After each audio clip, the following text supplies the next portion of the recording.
Good morning, everybody, and good to be able to make videos from outside again. So I want to thank everybody, first and foremost. I want to thank you all for the incredible outpour of generosity yesterday and commitment and support to L'Chaim Center as we were able to reach our goal of raising the money that we need to do all the fantastic things that we plan to do this year, including bringing the Levy family here.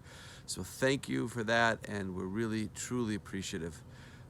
Today's Friday, that means it's almost Shabbos. I want to share a thought on the Parsha, and I want the Torah learning that we do today to be in the merit for a speedy recovery for all the wounded people in Israel who have been suffering from this terrible wave of terror that Hamas is committing against Jewish people in the land of Israel. And also to see an end, hopefully after what happened last night, we'll see an end to the violence, and we have to pray for that. Amazing new Parsha this week, and we're starting, in fact, the fourth of the 5 books of the Torah, Bamidbar. And a big focus in this week's Parsha is flags. So we learn about the way the Jewish people encamped in the desert. There were 12 tribes.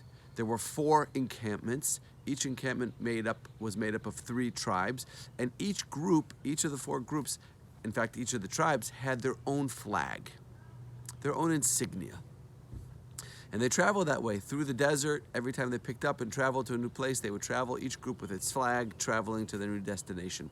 And there's an interesting medrash. The medrash says that when the angels saw, actually, it was not the angels, when the nations of the world saw the Jewish people traveling in this way with the flags, they said, wow, this is incredible. We want to join the Jewish people. We want to be a part of this group. They were so impressed by the Jewish people and their flags. And the question is pretty obvious. What's so amazing about flags? Every nation has a flag. Go to the UN, the plaza in front of the UN building, and you'll see every single flag of every nation. Every country has its flag. So what is it that's so special? Why were the nations of the world so wowed by the fact that the Jewish people had flags? The answer, I think, is very important. That normally a flag carries along with it a certain element, a certain quality of chauvinism, nationalism. We are different than you. We are better than you. We are singling ourselves out as an isolated group, and we are superior to other nations around us. The normal idea of a flag represents that concept of nationalistic superiority. And then the Jewish people were traveling in the desert. Each one had its flag, but there was total unity among the whole. Because a flag truly represents uniqueness. It doesn't have to represent superiority or nationalistic ideas. It can represent the true essence of a group. Each one of the tribes had their own flag because, like in an army, like in the military, each unit has its own insignia. Every unit in the military is serving a different purpose or a different function. So the flags represent the unique qualities of each one of the groups. But what was so amazing, what was so impressive, what the nations of the world were kind of overwhelmed by was not that they had flags representing their individuality, but despite the fact that they had flags representing their individuality, they still were able to function in an incredible wholeness and a oneness without dividing one another, without nationalism, and without infighting of any sort. That was what was so impressive by the nation. That's what impressed the nations of the world. It's a very important lesson for us.